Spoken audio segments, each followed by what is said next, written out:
Alrighty. Well, hopefully that did not time off or something. But alrighty. Good afternoon, folks. This is Hajim Zero here, back with another animated movie review. Um, this one is Justice League: The New Frontier, and I'm gonna dive right in real quickly on this one. Hopefully it'll go like 10 minutes or so, because I really want to get to the next review. Actually the next two, to be honest.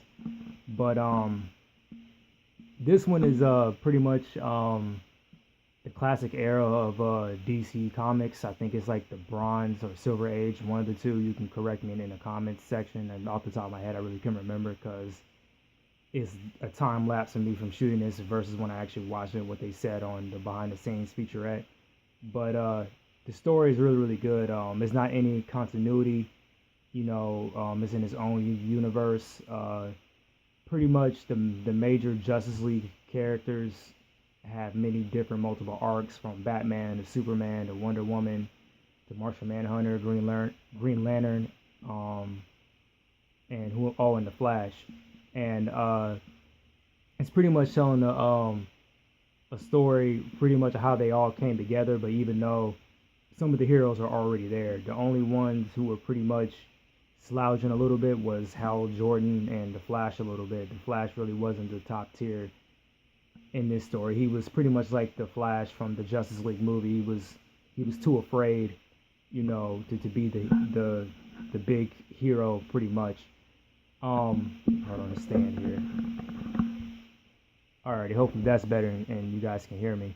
So back to what I was saying. I think that's about like 7 or 8 heroes, and why did it do that? Come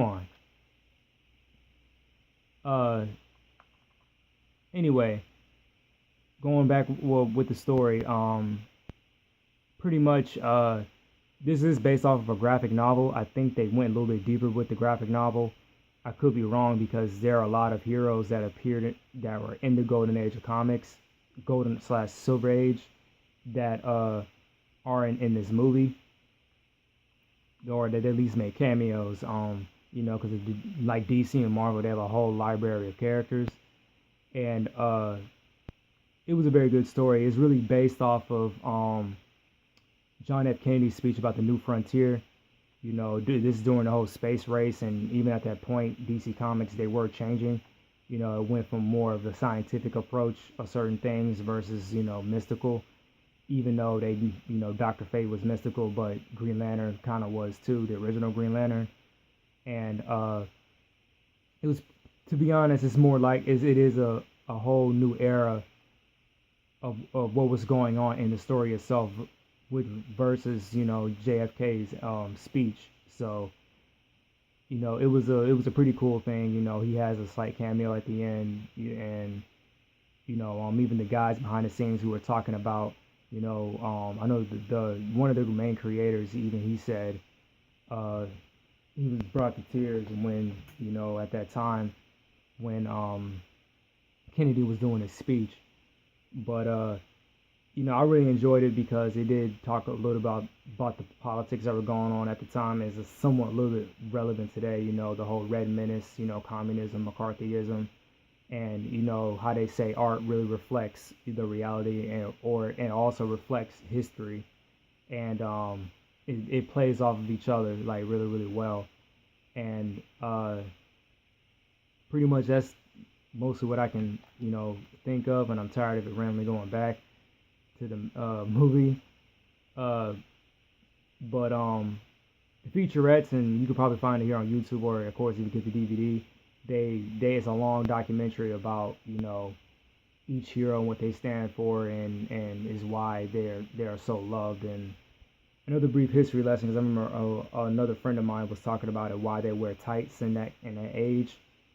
It really, of course, started with Superman, and if you look at Superman really closely, I hate yawns, but I was getting into not really a debate, but an explanation to why Superman has his underwear outside. Actually, most of the common superhero does, and it's because back when Joe Shuster and Jerry Shuster's day, I think I said, or Jerry Siegel. There you go. Yeah, recover from that.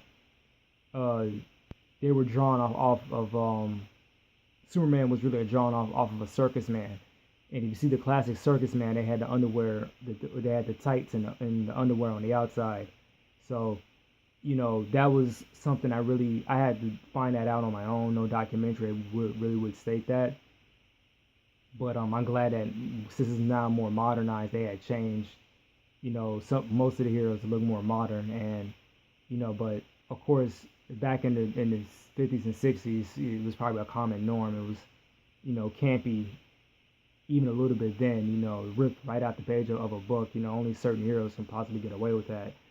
Spider-Man is probably the only one I can think of where his costume and every major incarnation really hasn't changed that much. The color scheme is still there. The design's been tweaked and moved around, but technically it's him, just like any other hero. Flash is Flash. Batman is Batman. Superman is Superman. And I really fairly enjoyed it. Every time I watch it. Some scenes I stop to watch the animation and just look at the story overall. I'm planning to get the graphic novel and read that, so I can't wait to do that. But other than that, that's really pretty much what I have to say. And I see you guys in the next one. Peace.